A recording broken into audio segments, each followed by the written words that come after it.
ஜவ்வரிசி வச்சு வத்தல், பாயாசம், வடை இதெல்லாம் செஞ்சு பார்த்துருக்கீங்க. ஆனா, இன்னைக்கு நம்ம சேனல்ல ஜவ்வரிசி வச்சு உப்மா செய்ய போறோம். Hello friends, welcome to the aroma eats. இன்னைக்கு நம்ம சேனல்ல ஒரு அருமையான ரெசிபி தான் செய்ய போறோம். அது என்னன்னு பார்த்தீங்கன்னா சாபுதானா கிச்சடி. இந்த சாபுதானா கிச்சடியை ஜவ்வரிசி உப்மா அப்படின்னு கூட சொல்லலாம். இதை எப்படி உதிரி உதிரியா செய்யலாம் அப்படின்னு சொல்லி பார்க்கறதுக்கு முன்னாடி நம்ம சேனலுக்கு இப்பதான் ஃபர்ஸ்ட் டைம் வரீங்க அப்படின்னா கண்டிப்பா சப்ஸ்கிரைப் பண்ணுங்க. நோட்டிஃபிகேஷனுக்கு பெல் ஐகானையும் கிளிக் பண்ணிக்கோங்க. ஃபஸ்ட்டு ஒரு பவுலில் ஒரு கப் அளவு ஜவ்வரிசி எடுத்துக்கலாம். இதுக்கு மீடியம் சைஸில் உள்ள ஜவ்வரிசி தான் எடுத்துக்கணும். ரொம்ப பெருசு இல்லை ரொம்ப அந்த பாயசத்துக்கு உள்ளது இருக்குல்ல, ரொம்ப சின்னது, அது எடுத்துக்கிட்டிங்கன்னா நல்லா இருக்காது. இதுக்கு மாவு ஜவ்வரிசி எடுத்துக்கோங்க.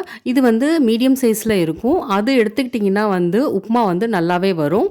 இதை ஒரு 4-5 வாட்டி நல்லா கழுவிடலாம். அப்போ தான் அந்த மாவு மாதிரி உள்ளது போணுச்சுன்னா நல்லாயிருக்கும். அந்த ஸ்டார்ச் போனாலே உப்புமா நல்லா வரும். கழுவுனதுக்கப்புறம் தேவையான அளவு தண்ணி ஊற்றி ஒரு 4-5 மணி நேரம் ஊற வச்சுருங்க. ஊறினதுக்கப்புறம் தண்ணியை வடிச்சிருங்க. இப்போ பாருங்கள் நல்லா எப்படி ஊறி இருக்குன்னு சொல்லிட்டு இந்த மாதிரி இருக்கணும் ஊறினதுக்கப்புறம்.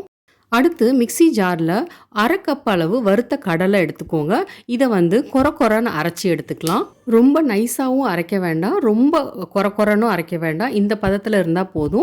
அடுத்து கடாய் சூடு பண்ணிக்கலாம். அதில் 2 டேபிள் ஸ்பூன் அளவு எண்ணெய், ஒரு வெங்காயம் நீட்டாக நைஸாக நறுக்குனது, இதை 1 நிமிஷம் அளவு வதக்கிக்கலாம்.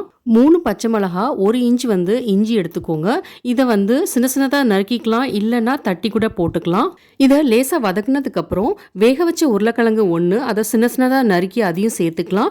இதோட உப்பு தேவையான அளவு சேர்த்துக்கலாம். இதோட ஜீரகத்தூள் 1/2 டீஸ்பூன் சேர்த்து 1 நிமிஷம் அளவு லோ ஃப்ளேமில் வதக்கிக்கலாம். அடுத்து கரம் மசாலா 1 டீஸ்பூன், 1/2 எலுமிச்சம்பழம் அதோட ஜூஸை சேர்த்துக்கோங்க. இப்போ கொரன்னு அரைச்சி வச்சுருந்த கடலை அதையும் சேர்த்துட்டு இதோட 10லேருந்து ஒரு 15 கடலை அப்படியே முழுசாவே சேர்த்துக்கோங்க. இதெல்லாம் சேர்த்து நல்லா கலந்து விட்டுக்கலாம். ஃப்ளேம் லோலியே இருக்கட்டும், இல்லைன்னா அடி பிடிச்சிரும். அடுத்து இதில் ஊர்ன ஜவ்வரிசி, அதாவது சாபுதானா, அப்புறம் கொத்தமல்லி இலை, அப்புறம் 2 டேபிள் ஸ்பூன் அளவு எண்ணெய், இதெல்லாம் சேர்த்து நல்லா கலந்து விட்டுக்கலாம். நார்த் சைடில் இதை நவராத்திரி அப்போ செய்வாங்க. விரதம் எடுக்கிறவங்க வெங்காயம் போடாமல் இதை செய்வாங்க. நீங்களும் அது மாதிரி வெங்காயம் போடாமல் கூட செய்யலாம். இது வெயிட் லாஸுக்கு கூட ரொம்ப யூஸ்ஃபுல்லாக இருக்கும். எண்ணெய் கொஞ்சம் கம்மியாக சேர்த்துக்கோங்க.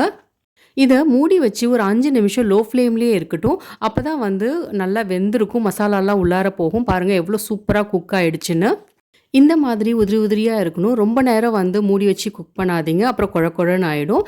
இப்போ ஒரு பவுலில் ட்ரான்ஸ்ஃபர் பண்ணிடலாம். பாருங்கள் பார்க்கவே எவ்வளோ சூப்பராக இருக்குன்னு. இப்போ கார்னிஷிங்க்கு கொஞ்சம் கொத்தமல்லி இலை மேலே போட்டுடலாம். கருவேப்பிலை தாளிக்கும் போதும் போடலாம், நல்லா வாசனையாக இருக்கும். அப்படி போடலை அப்படின்னா இந்த மாதிரி டெக்கரேஷனுக்கு கார்னிஷிங்க்கு போட்டுடலாம் மேலே. அவ்வளோதான், அருமையான சாபுதானா கிச்சடி ரெடி. இந்த ரெசிபியை வீட்டில் ட்ரை பண்ணி பார்த்துட்டு எப்படி வந்துச்சுன்னு கண்டிப்பாக கமெண்ட் பண்ணுங்கள். இந்த ரெசிபி உங்களுக்கு பிடிச்சிருந்துச்சுன்னா லைக் பண்ணுங்கள். உங்கள் ஃப்ரெண்ட்ஸ் அண்ட் ஃபேமிலியோட கண்டிப்பாக ஷேர் பண்ணுங்கள். நம்ம சேனலில் சாபுதானா வடை அதோட வீடியோவும் இருக்குது. அதோட லிங்க் டிஸ்கிரிப்ஷன் பாக்ஸில் கொடுக்குறேன். கண்டிப்பாக வீடியோவை பாருங்கள். என்னோட சேனலை இது வரைக்கும் சப்ஸ்கிரைப் பண்ணாதவங்க சப்ஸ்கிரைப் பண்ணிக்கோங்க. நோட்டிஃபிகேஷனுக்கு பெல் ஐக்கானையும் கிளிக் பண்ணிக்கோங்க. தேங்க்யூ.